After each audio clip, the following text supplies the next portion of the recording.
Halo pemirsa, apa kabar Anda hari ini? Senang sekali saya Raden Madlah dapat kembali menemani Anda dalam sebuah program talkshow inspiratif. Ini dia Bincang Sehati.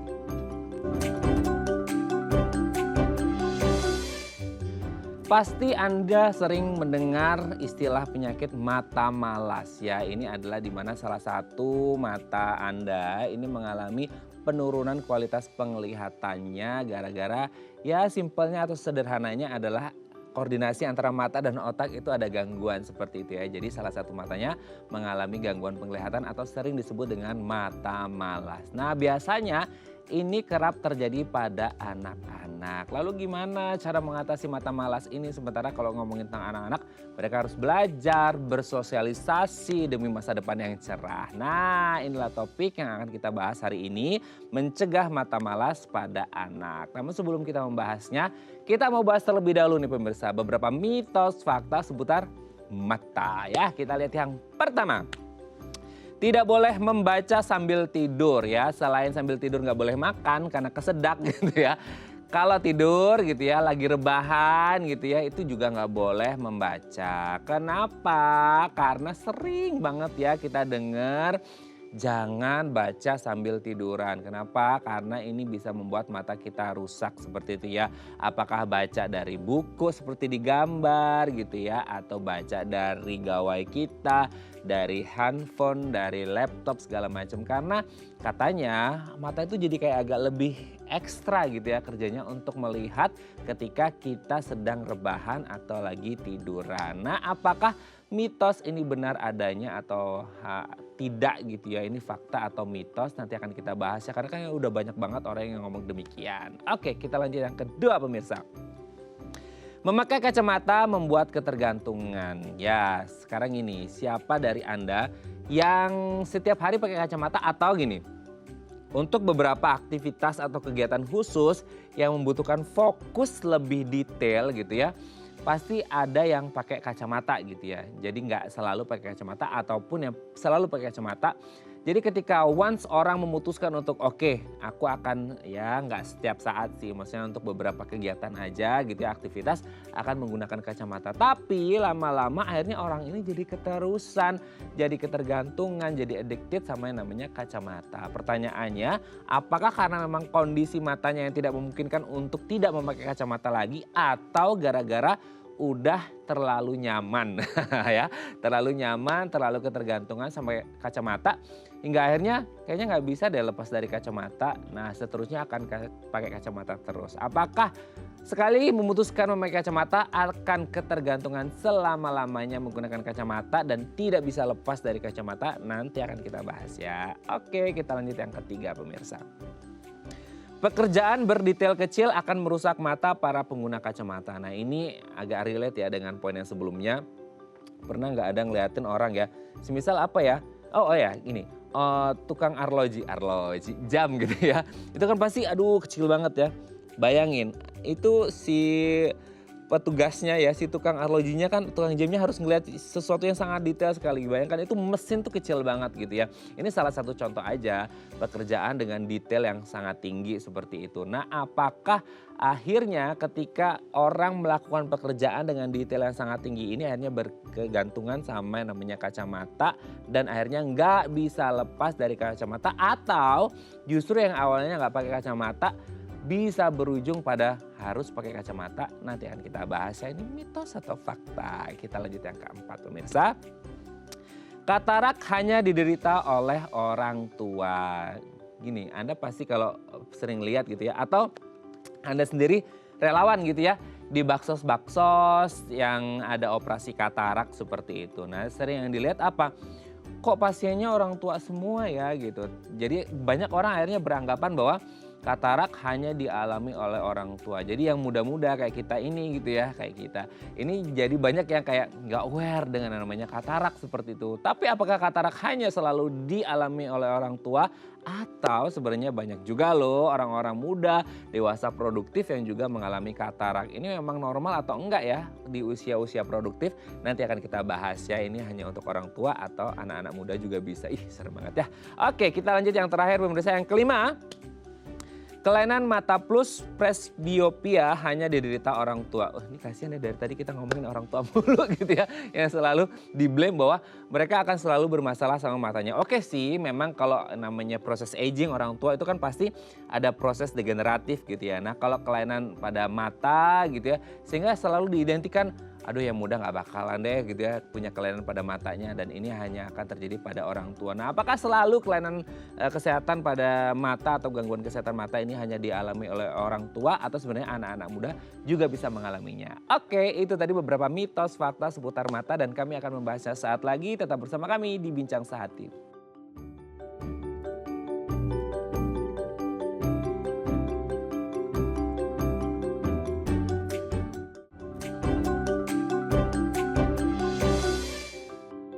Bersama kami di Bincang Sehati, kita masih membahas tema kita hari ini. Tadi di segmen sebelumnya kita sudah membahas beberapa mitos fakta seputar mata. Jadi kalau Anda punya keluhan dengan mata dan sering mendengar input kanan kiri gitu ya, ini benar atau enggak, mitos atau fakta? Ayo didengerin mitos fakta kali ini. Nah untuk membahasnya telah hadir bersama kami di studio Bincang Sehati. Ada Dokter Anak Agung Gede Anom Indraswara SPM, dokter spesialis mata dari Rumah Sakit IMC Pekayon. Selamat pagi Dokter Anom, apa kabar? Selamat pagi, terima kasih atas kesempatannya.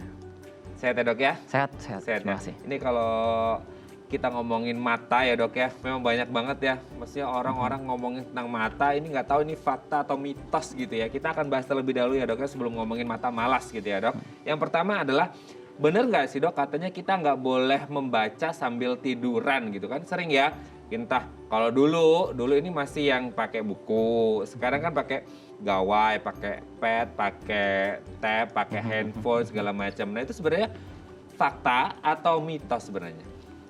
Itu bisa dibilang fakta ya, karena memang pada kondisi tidur, terutama kita itu nggak bisa mempertahankan jarak mata kita sama apa yang kita baca. Mau itu buku, mau itu iPad, HP, apapun itu. Jarak sebetulnya kan standarnya ya, mungkin banyak yang udah tahu ya, 30 cm sampai 35 cm untuk membaca. Dan pada saat kita tidur, biasanya tangan di atas tuh. Ya. Posisi nggak mungkin bisa dipertahankan. Apalagi kalau udah capek, kadang-kadang sampai begini kita, nempel ke muka kita. Nah kalau misalnya itu satu, memberikan tegangan pada mata lebih daripada yang seharusnya lah istilahnya. Itu untuk faktor pertama. Faktor kedua, cahayanya. Terkadang kita, kalau misalnya mungkin iPad nggak terlalu bermasalah ya, tapi kalau misalnya diberikan buku yang nggak punya sumber cahaya sendiri, pada akhirnya kan dia tertutup tuh biasanya cahaya dari belakang. Akhirnya mata juga dipaksa untuk kerja lebih lagi di situ. Jadi memang disarankan untuk tidak membaca dalam posisi tidur. Gitulah istilahnya. Apalagi kalau pas mungkin baca-bacanya malam agak redup, itu matanya ekstra lagi berarti ekstra, ya Dok ya? apalagi sekarang lagi sering kan sebelum tidur matiin lampu, main HP. Nah itu udah. Oh walaupun tadi kan dokter menyebut dari HP apa, tapi ini ada cahaya, tetap aja kalau dimatiin itu juga bahaya? Karena memang harus ada yang namanya keseimbangan. Cahaya itu dari sumber yang kita baca sama dari sumber eksternal lah istilahnya. Jadi jangan sampai dalam kondisi ruangan gelap kita pakai HP yang terang. Wah kacau, itu bisa nggak lama sih kondisi itu akan menimbulkan strain pada mata gitu istilahnya. Oke, jadi matanya jadi tegang gitu. Tegang, awalnya tegang, lama-lama bisa tegang jadi ya. macam-macam komplikasinya gitu. Oke ya. Nah pemirsa jangan dicoba, don't try this at home kalau bahasanya gitu ya. Jadi kalau mau baca, ambil satu tempat duduk khusus gitu ya, baca dengan santai dan nyaman di situ ya. Oke, kita lanjut yang kedua ya Dok ya. Memakai kacamata katanya bikin ketergantungan. Jadi ada orang yang belum pernah pakai kacamata gitu ya, terus sekali coba pakai kacamata karena nyaman, akhirnya jadi ketergantungan, nggak bisa lepas dari kacamata. Itu benar nggak sih Dok? Itu salah sih sebetulnya, Salah, itu ya? konsep yang salah. Jadi memang sudut pandang yang harus dirubah adalah, memang banyak sekali yang mengatakan bahwa kalau seandainya saya pakai kacamata takutnya malah nambah Dok ukurannya. Ya gitu. itu tuh sering juga. Sebetulnya gini, pada dasarnya orang itu dari yang praktiknya ya, pada saat datang, kalau seandainya ukurannya masih kecil dan mereka masih belum ada gangguan lah melihat, biasanya justru nggak mau pakai kacamata. Nah itu kan faktor yang pada akhirnya nanti kalau seandainya ukuran itu bertambah, entah karena faktor apapun ya, penggunaan, jarak dekat yang terlalu berlebihan dan lain-lain, itu nanti pada akhirnya akan orang individu itu sendiri yang akhirnya membutuhkan kacamata gitu untuk melihat. Jadi bukan karena menggunakan kacamata jadi keenakan, malah jadi keterusan. Malah yang harus digarisbawahi, kalau seandainya memang butuh kacamata terus nggak dipakai, itu yang malah lebih parah gitu. Memang kalau untuk orang dewasa mungkin efeknya hanya kelelahan, matanya sakit, sakit kepala dan semacamnya. Kayak kalau untuk anak-anak itu lebih berbahaya bisa dibilang gitu. Oke, jadi akhirnya mereka pakai kacamata bukan karena ketergantungan tapi karena kebutuhan gitu betul. ya Dok ya. Oke, dan bahaya juga kalau memang butuh harus pakai kacamata tiba-tiba denial nggak mau pakai Dipaksa, kacamata, betul, mau itu masalah. mematahkan ini gitu ya. Jadi ya ini karena semuanya karena kebutuhan ya pemirsa ya, bukan karena mau gaya-gayaan atau bilang orang ketergantungan seperti itu ya. Oke, kita lanjut yang ketiga nih Dok. Pekerjaan berdetail kecil akan merusak mata para pengguna kacamata ya. Untuk banyaklah pekerjaan-pekerjaan yang harus benar-benar konsentrasi banget detailnya pakai mata. Ini bisa berdampak nggak sih Dok? Ini mungkin prinsipnya kalau dibilang merusak salah ya. Karena penggunaan mata selama masih mampu untuk melihat yang kecil dengan batasan waktu tertentu itu nggak akan ada masalah. Mau sekecil apapun, bahkan sekarang kan banyak pekerjaan-pekerjaan mikro ya, orang-orang bahkan ada yang bisa menggambar di beras tanpa kacamata loh ini. Mereka hanya butuh tambahan mikroskop misalnya. Itu nggak merusak apapun, kecuali misalnya melakukan detail kecil dengan cahaya kurang dalam waktu yang panjang. Itu sebenarnya efeknya sama seperti pada orang yang menggunakan gadget atau menggunakan buku pada jarak yang terlalu dekat dengan jangka waktu panjang gitu istilahnya. Jadi kalau dikatakan hanya sebatas menggunakan atau bekerja pada detail kecil saja sampai merusak, itu bisa dibilang keliru gitu.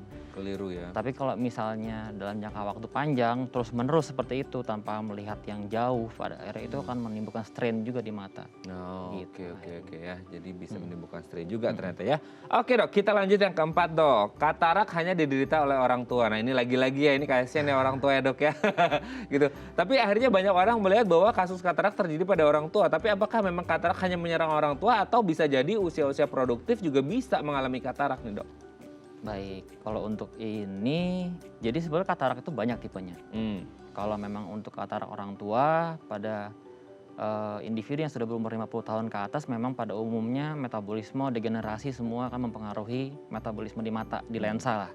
Yang akhirnya menyebabkan katarak, tapi ada banyak sebab-sebab yang lain.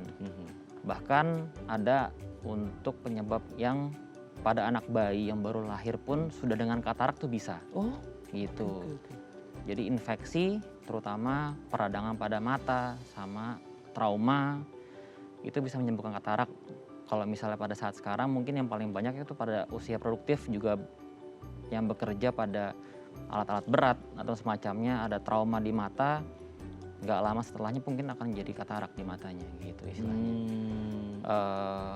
Infeksi juga yang kadang sering nggak disadari ya. Nggak disadari sama pasien, matanya itu tiba-tiba kok saya jadi mata sebelah saya gelap ya Dok, putih gitu. Biasanya sebelumnya pernah ada infeksi atau mata merah yang nggak disadari yang akhirnya jadi seperti itulah gitu. Jadi memang kalau dikatakan hanya pada orang tua saja salah. Salah ya, karena bahkan untuk beberapa kasus bahkan bayi yang baru lahir pun bisa mengalami katarak karena ya faktor risiko-risiko yang lain gitu ya Dok ya. Oke ya, jadi memang ada kemungkinan pemirsa.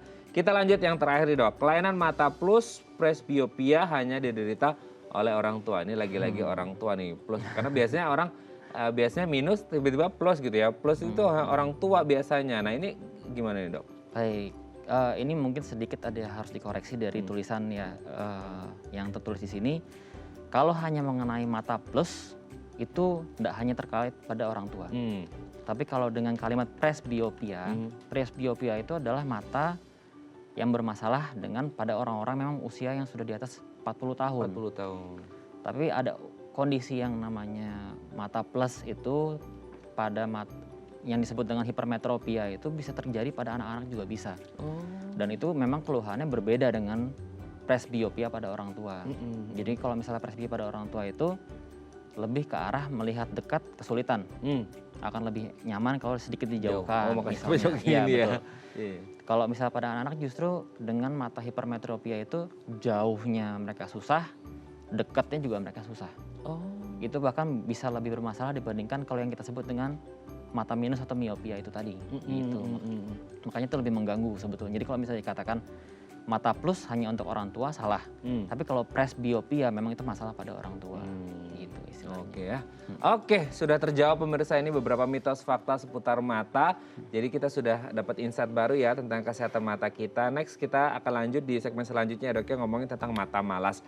Nah pemirsa 021 290 3244 atau DM Instagram kami jika Anda punya pertanyaan. Kami akan kembali sesaat lagi.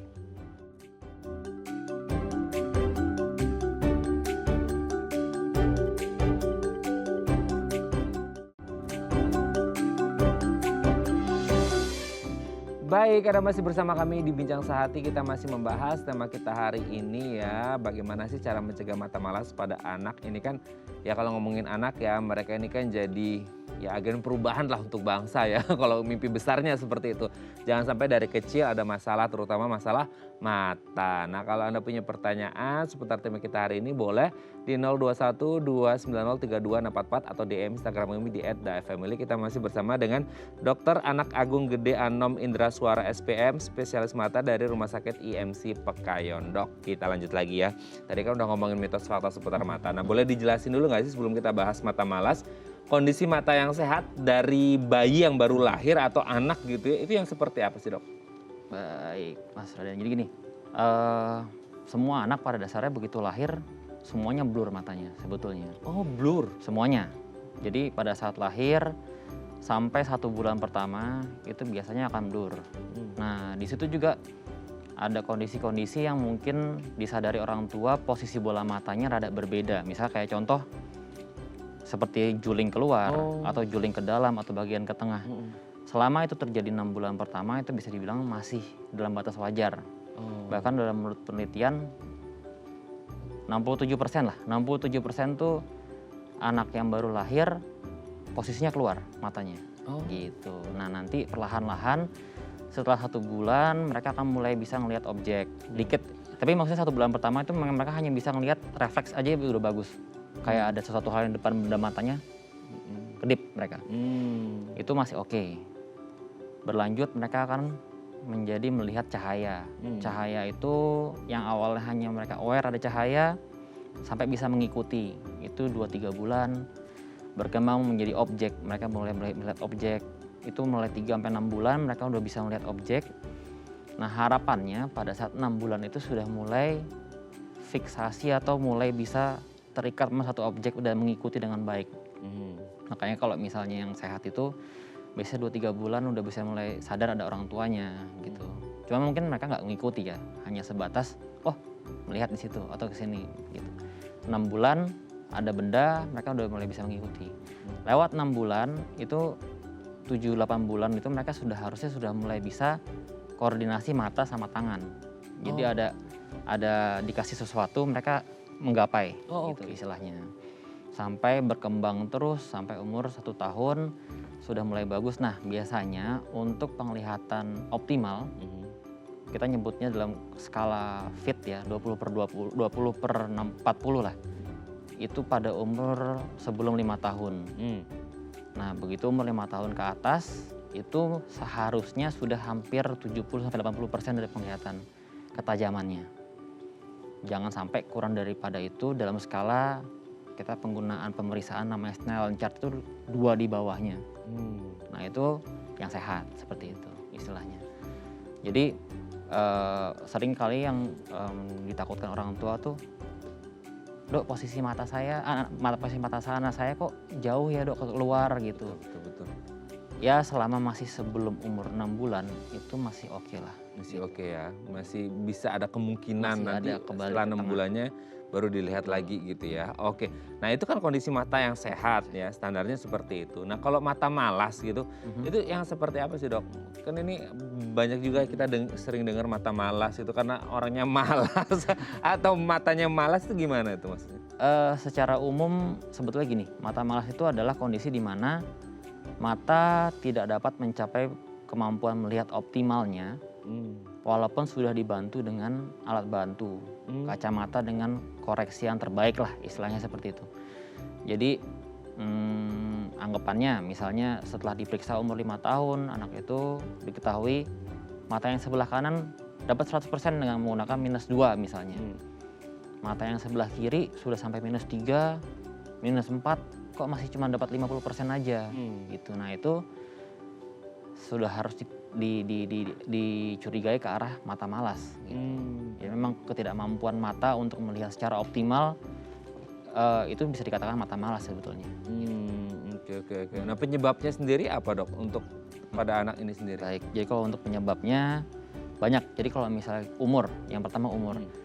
Mata malas itu bisa terbentuk baik pada bayi yang masih berumur 3 bulan di awal sampai umur 7 tahun. Itu menurut literatur yang saya sempat baca. Jadi kondisinya gini, anak-anak itu pada saat baru lahir mereka membutuhkan namanya rangsangan pada matanya yang akan memberikan rangsangan pada otak. Otak di bagian korteks di otak kita itu butuh pematangan dengan diberikan rangsang. Nah kalau seandainya ada penyebab-penyebab yang membuat mereka mendapatkan rangsangan itu, misalnya entah ada, seperti yang saya bilang tadi, ada katarak pada mata, akhirnya cahaya nggak masuk ke dalam, atau ada ukuran kacamata yang tidak tertangani dalam jangka waktu lama, kan otak tuh nggak dapat nih, nggak dapat dia rangsangan yang bagus. Pada akhirnya salah satu mata yang nggak dapat rangsangan itu atau keduanya dia tidak dapat membentuk fungsi yang seharusnya gitu. Pada akhirnya ke bawah terus dia akhirnya nggak bisa melihat dengan optimal gitu.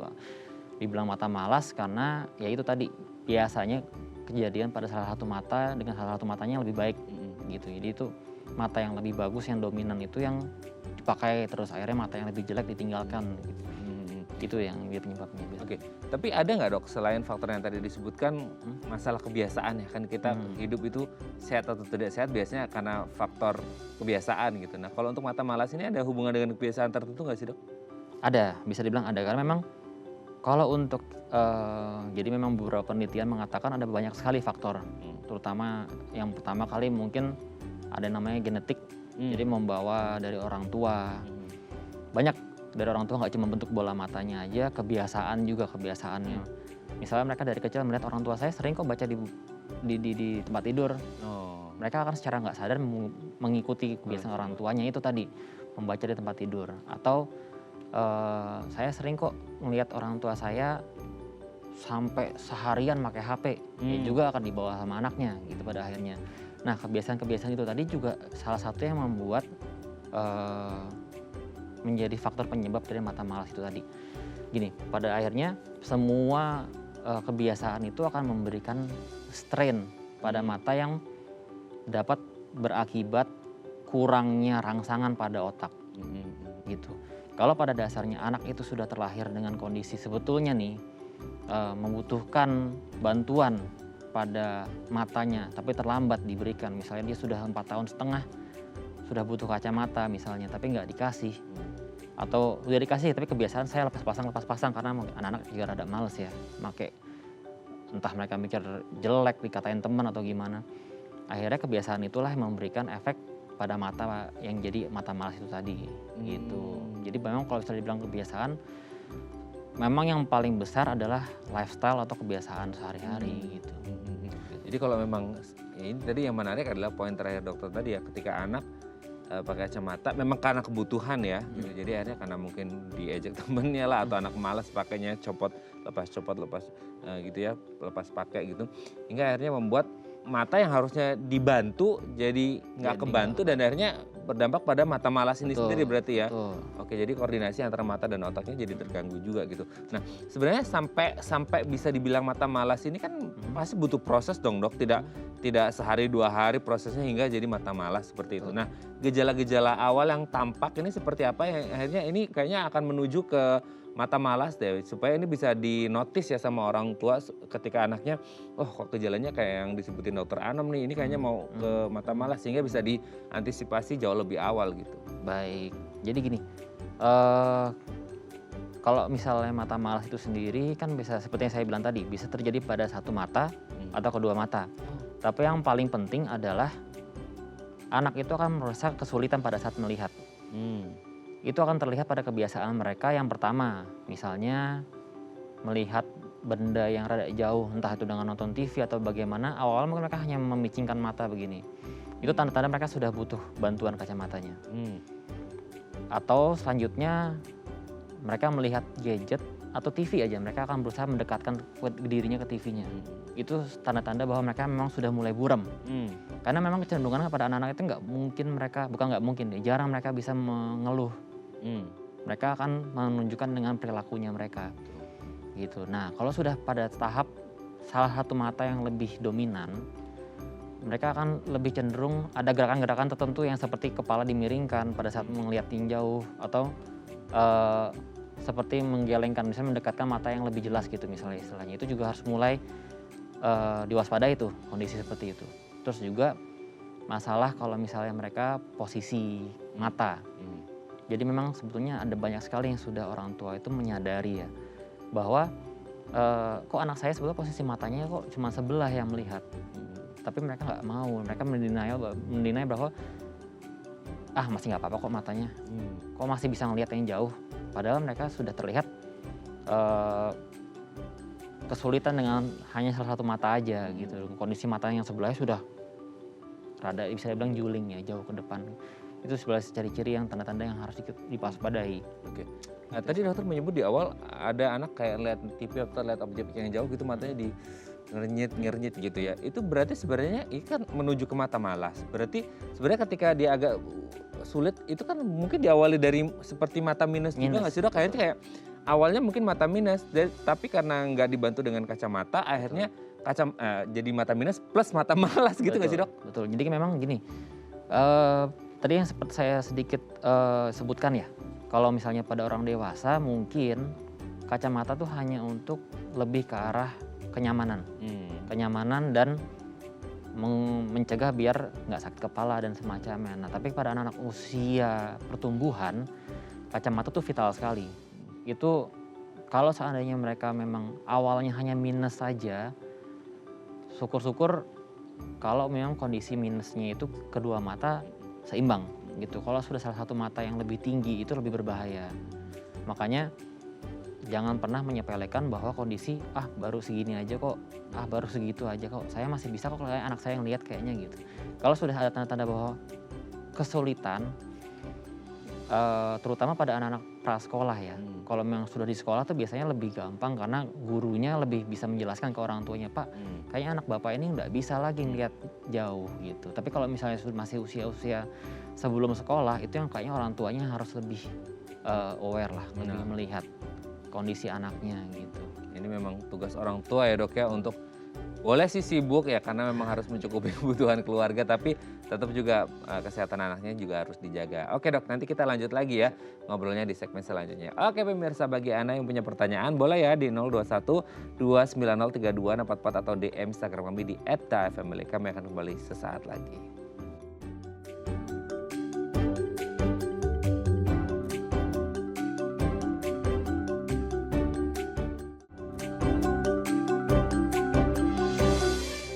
Baik, karena masih bersama kami di Bincang Sakti, kita masih membahas tema kita hari ini, bagaimana cara mencegah terjadinya mata malas pada anak. Kalau Anda punya pertanyaan seputar tema kita hari ini, boleh loh di 021 290 3244 atau DM Instagram kami di @dafamily. Kita masih bersama dengan Dr. Anak Agung Gede Anom Indra Suara SPM, dokter spesialis mata dari Rumah Sakit IMC Pekayon. Dok, kita lanjut lagi ya. Nah, tadi kan udah dijelaskan kondisi mata malas seperti apa gitu ya, gejalanya dan lainnya. Bisa nggak sih maksudnya penanganan pertama yang bisa dilakukan oleh orang tua ketika mulai mengalami apa yang disebutkan oleh dokter Anom tadi? Atau sebenarnya ketika gejala-gejala itu sudah muncul udah nggak bisa ditangani lagi, ini benar-benar harus sudah dibawa ke rumah sakit gitu? Atau bisa gitu ya, masih bisa ditangani sendiri tapi di kondisi seperti ini memang sudah harus dibawa ke rumah sakit gitu? Baik, terima kasih Mas. Gini, kalau misalnya kita membicarakan tentang mata malas itu sebetulnya ada dua tipenya. Kita nyebut mata malas itu namanya amblyopia. Amblyopia itu ada yang fungsional, ada yang organik. Nah kalau udah bicarakan tentang yang organik, itu biasanya penyebab-penyebab yang menyebabkan ada perubahan struktur dari organ anak itu sendiri. Misalnya kayak infeksi toksoplasma. Dari lahir, sudah ada membawa itu, efeknya adalah bagian retinanya atau bagian belakang dari matanya itu sudah ada bekas. Itu kan secara otomatis dia untuk melihat akan terganggu juga karena bagian retina itu bagian yang paling banyak menerima cahaya. Kalau udah seperti itu namanya sudah sulit untuk dikembalikan. Nah mungkin kalau pertolongan pertamanya lebih ke arah ya orang tuanya harus aktif membawa anaknya untuk memeriksa mata anaknya secara rutin gitu. Kalau sudah ketahuan ada tanda-tanda dan syukur-syukur nggak ada masalah organik tadi, misalnya hanya fungsional aja, itu masih lebih bisa ditangani lah selama masih umur-umur awal gitu. Karena semakin bertambahnya usia, semakin kecil lah istilahnya kemungkinan untuk kembali ke fungsi penglihatan normal. Makanya lebih baik diperiksakan sedini mungkin, lebih cepat lebih baik lah istilahnya. Gitu. Diperiksakan sedini mungkin. Tapi sebelum kita membahas tentang periksa atau pemeriksaan ya dok ya, ada nggak sih kan mungkin ya, anak kan banyak, ya doanya sih sehat terus ya dok ya. Tapi kalau ada anak terlahir dengan satu kondisi riwayat gangguan kesehatan tertentu deh gitu. Ada nggak sih satu riwayat kesehatan tertentu yang akhirnya bisa berujung pada mata malas gitu ya, selain faktor-faktor yang tadi, atau mungkin seiring bertambahnya usia ini bisa membuat mata malasnya jadi lebih buruk gitu dok? Kondisi di badan yang lain ya, berarti mas ya? Ada sekali, ada banyak. Jadi memang terutama pada kondisi-kondisi infeksi. Kalau misalnya dari orang tua yang kita nggak menyudutkan satu pihak ya, tapi misalnya kondisi yang jarang memeriksakan kehamilan gitu istilahnya. Pada saat hamil itu tidak ketahuan lah pernah ada infeksi selama 9 bulan. Itu bisa menyebabkan setelah lahir, anak terlahir dengan katarak gitu. Ada beberapa infeksi. Nah, selain itu juga kondisi-kondisi pada anak-anak yang terlahir sebelum umurnya, kurang bulan misalnya. Prematur dengan ya? normalnya, ya betul prematur. Misalnya normalnya adalah 36-40 minggu. Misalnya terlahir di bawah umur 32 minggu.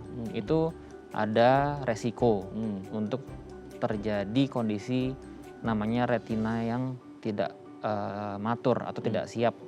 Itu namanya retinopathy of prematurity, memang bisa menyebabkan ke arah sana juga. Gitu. Selain itu juga ada beberapa kondisi yang namanya delayed onset dari pematangan lah. Karena memang seharusnya pematangan itu yang seperti saya jelaskan tadi ya, yang normalnya 6-7 bulan sudah mulai bisa menggerakkan kedua mata sejajar, jelas itu mundur. Itu juga bisa menyebabkan hal seperti itu gitu. Jadi memang ada beberapa kondisi lah istilahnya. Beberapa kondisi ya. Oke, dengan beberapa kondisi ini kan ya apa ya, faktor yang bisa dibilang ya ada yang bisa diubah lah ya untuk pola hidup, tapi ada juga yang tidak bisa diubah kan karena satu dan lain hal seperti itu. Nah kalau berkaitan dengan hal ini kan memang mau nggak mau kita harus melakukan screening atau pemeriksaan seperti tadi dokter Anam sebutkan. Apa sih dok pemeriksaannya yang bisa dilakukan untuk mengetahui ketika mungkin tadi dari gejala-gejala yang sudah disebutkan atau orang tua udah kayaknya waktu hamil misal tadi ada gangguan ini infeksi takutnya anaknya kena gini. Pemeriksaan seperti apa yang bisa dilakukan? Terima kasih mas. Jadi kalau misalnya yang paling penting dari dunia medis itu yang pertama adalah pencegahan. Jadi kita harus fokus pada pencegahannya. Yang pertama pada saat kehamilan tentunya pemeriksaan antenatal care harus rutin. Itu juga selain untuk memastikan bahwa berat janin bagus, kesehatan ibunya bagus, faktor-faktor lain juga bisa diketahui secara dini lah istilahnya seperti itu.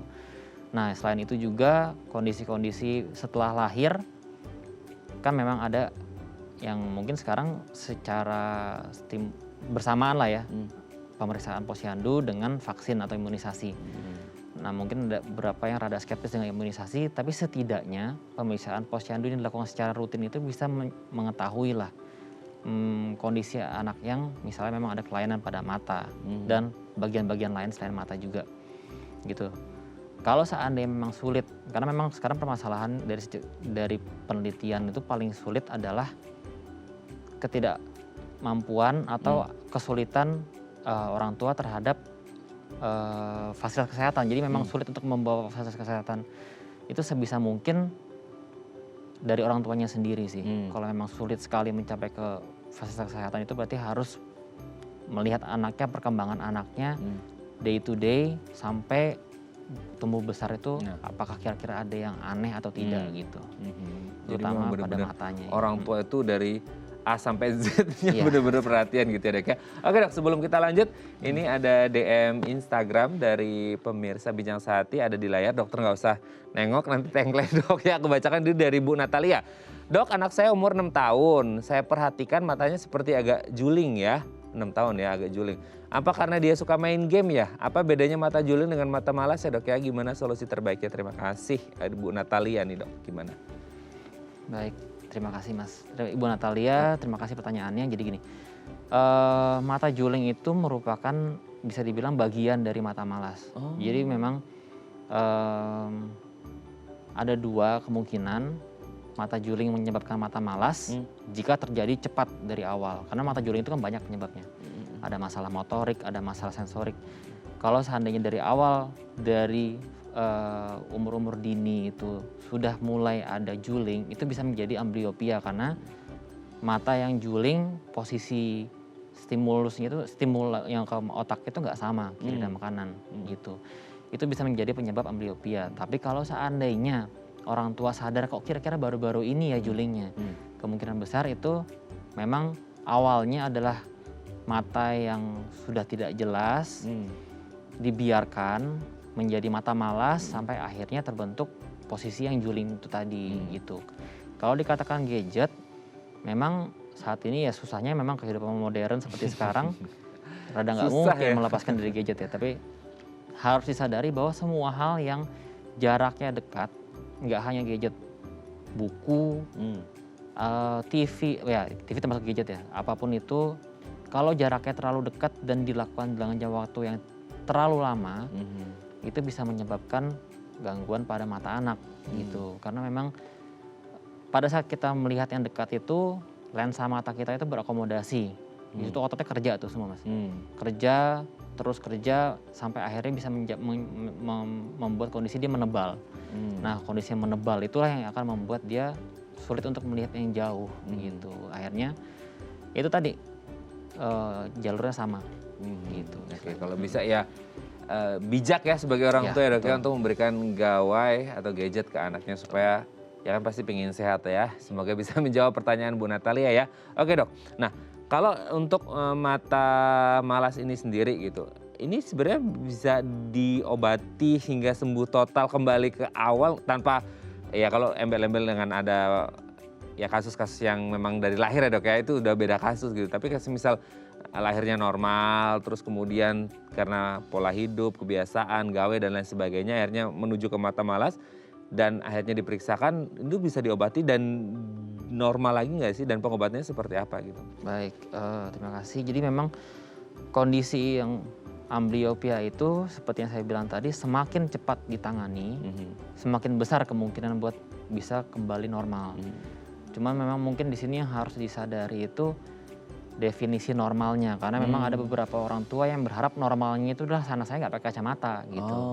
Jadi kalau dikatakan bahwa normal anak saya bisa nggak pakai kacamata lagi, mungkin nanti dulu.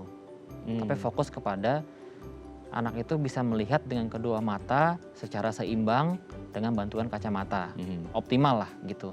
Itu bisa dengan terapi-terapi tertentu. Memang intinya tujuan dari terapi itu adalah membuat mata yang, karena gini, kalau seandainya ambliopia satu mata, mata yang satu lagi pasti lebih bagus. Dia lebih dominan. Jadi intinya adalah berusaha untuk meningkatkan kemampuan yang lebih buruk. Biar yang mata yang bagus itu juga seimbang. Gitu, karena pada saat dia bertumbuh dengan mata yang sebelah saja, itu akan terbiasa otak untuk menggunakan mata yang bagus terus. Gitu. Jadi tujuannya kita memang terapi-terapi yang seperti menutup mata yang lebih dominan selama 2 jam selama tiap hari beberapa bulan, atau dengan ada terapi namanya adalah atropinisasi. Jadi orang tua dikasih tetes mata atropin dengan kadar yang sudah ditentukan setiap hari pada mata yang dominan juga. Jadi harapannya mata yang dominan itu nggak terlalu diutamakan pada anaknya gitu. Itu jadi harapan masih ada untuk bisa kembali selama jangan terlambat intinya Nah gitu. itu, jangan terlambat karena sudah screening Dari dari awal. awal ya dok ya. Itulah pentingnya ya dalam dunia Pentingnya kesehatan di situ. itu screening untuk mengetahui faktor-faktor risikonya seperti apa. Betul. Itu menjadi sangat penting. Oke dok, nanti kita lanjut lagi ya di segmen terakhir ya. Oke pemirsa, kalau Anda masih punya pertanyaan boleh di 021 290 3244 atau DM Instagram kami di @daifamily. Kami akan kembali saat lagi.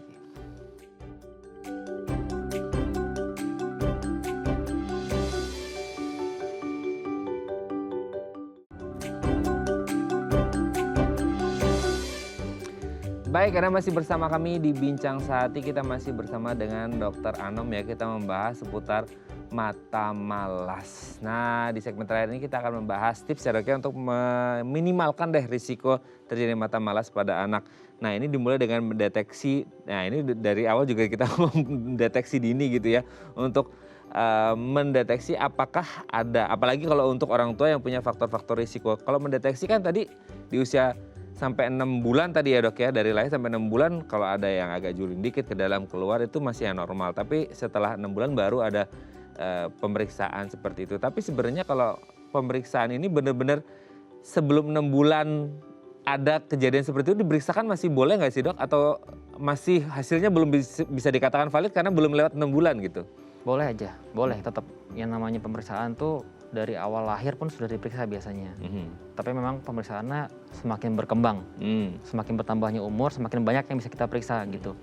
Jadi pada saat sampai 6 bulan, sebelum 6 bulan itu kita bisa tahu sudah sampai mana penglihatan anak ini gitu. Misalnya contoh satu mata diperiksa dengan menggunakan cahaya, dia bisa ngikutin apa enggak cahayanya. Itu kan awal-awal, tanpa harus nunggu 6 bulan. Tutup mata sebelah, kasih cahaya, ngikutin apa enggak. Atau misalnya nggak usah tutup dulu, kasih cahaya dari samping, dia ngelirik apa enggak ke cahayanya itu. Kadang-kadang memang ada beberapa yang bermasalah ketahuan di situ. Jadi memang orang tuanya yang aware, dia nyari tahu anaknya kok suka ajak main dengan lampu-lampuan, kok nggak respon gitu. Jadi memang kondisi-kondisi seperti itu yang bisa dilakukan pada saat sebelum 6 bulan. Kalau memang sudah setelah 6 bulan, pemeriksaan ada lagi tambahannya dengan benda, mengikuti benda. Nanti setelah 1 tahun, setelah 2 tahun, pemeriksaan lain lagi, nambah lagi. Memang secara berkala pemeriksaan itu akan bisa bertambah lah, istilahnya seperti itu. Oke, untuk beberapa kasus tadi yang dokter sebutkan mungkin dari kehamilan, sorry itu saya maksudnya bukan ya, mungkin ada yang belum periksa atau apa gitu. Tapi kalau dari sisi kehamilan sendiri gitu, kalau orang tuanya atau si ibu hamilnya ini ngerasa kayaknya ada infeksi atau apa, takut karena worry gitu, itu bisa nggak sih mulai ketahuan gitu ketika lagi hamil diperiksaan untuk kondisi matanya harus koordinasi dengan dokter obgyn juga kah atau gimana itu dok? Pastinya, karena memang kan pemeriksaan itu jangan secara subjektif lah. Intinya memang sekarang sudah banyak yang namanya Google, bisa dicari sendiri. Kayaknya jadi ada memang fenomena yang namanya self diagnosing. Jadi tanpa harus datang ke dokter, kita bisa nyari tahu sendiri di gadget. Cuma permasalahannya yang namanya self diagnosing itu faktor subjektivitasnya tinggi Banget. apalagi dengan kondisi bahwa denial terus. Betul. Makanya masih nggak masalah.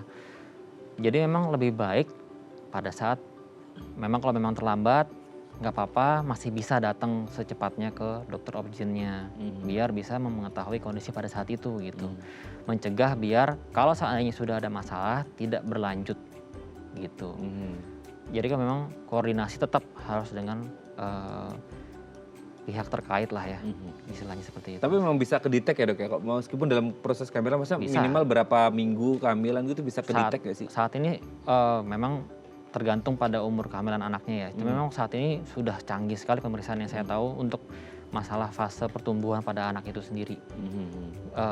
Di masalah masih dalam bentuk janin itu bisa ketahuan macam-macam.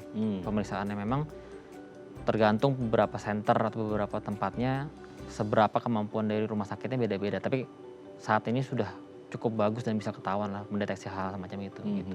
Oke. Kalaupun akhirnya pemeriksaan nih dok ya, terus ketahuan lah ada gangguan di matanya gitu ya. apakah lagi hamil atau sudah melahirkan gitu ya. Itu sebenarnya ketika ada gangguan di matanya, itu bisa berpengaruh nggak sih ke proses tumbuh kembang si anak ke depannya yang awalnya dari mata gitu? Oh, tentunya Mas Raden. Jadi memang memang kan akan-akan mata tuh bagian yang organnya kecil aja gitu. Tapi Betul. kalau misalnya bisa dibilang secara gamblang, mata itu sebetulnya bagian dari otak kita yang hanya satu-satunya dia ke bagian luar. Jadi gitu. Jadi memang dia perpanjangan dari otak kita lah istilahnya Oke, gitu. oke, oke. Stimulasi memang macam-macam. Ada stimulasi taktil, sentuhan, suara lah semua. Cuman pada saat pertumbuhannya mata itu sebagai salah satu yang cukup besar, memegang pegangan yang cukup mayor lah pada perkembangan tubuh kembang anak. Tentunya kalau sampai ada gangguan dan itu sampai berlanjut, banyak hal yang bisa membatasi anak itu untuk bertumbuh secara normal lah istilahnya seperti itu. Pekerjaan juga nggak semua bisa didatangi, sekolah juga sulit istilahnya seperti itu. Jadi memang ya bisa dibilang jangan pernah menyepelekan bagian dari pertumbuhan mata anak ini gitu istilahnya. Jadi kalau pada saat nanti ketahuan, yang satu hal yang harus diingat bahwa jangan melakukan self diagnosing gitu istilahnya. Tapi itu terjadi banyak Banyak sekali. ya dok ya, apalagi di masa pandemi gitu ya. Kita lihat sana sini segala macam beritanya gitu ya. Di googling sana kok penyakitnya kayak gini, di googling sini gini-gini. Akhirnya kayak ini kayaknya gejalanya cuma satu kok penyakitnya 10 ya gitu ya dok ya. Jadi memang benar-benar harus konsultasi ke dokter untuk menemukan jawaban yang pas dan sesuai dan tindakan apa yang pasti pas gitu ya. Terima kasih Dokter Anom sudah berbagi hari ini di Bincang Sehati. Semoga anak-anak Indonesia semuanya sehat terus ya dok ya. Tidak ada yang mengalami mata malas karena ini menyangkut masa depan mereka juga. Dan intinya adalah orang tua harus lebih aware dan screening sedari awal untuk mengetahui kondisi-kondisi mata anaknya gitu ya. Terima kasih Dokter Anom. Terima kasih. Salam sehat selalu, salam untuk keluarga di rumah dan teman-teman di Rumah Sakit IMC Pekayon ya. Terima kasih Mas. Baik pemirsa, itu tadi perbincangan kita dengan Dokter Anom. Semoga bermanfaat ya. Saya Raden Matlias pamit. Oh iya, lupa bagi Anda yang ingin mendapatkan tayangan Daya TV yang lebih jernih, Anda bisa segera beralih ke siaran TV digital dengan membeli set-top box-nya sekarang juga. Saya Raden Matlias pamit, sampai jumpa.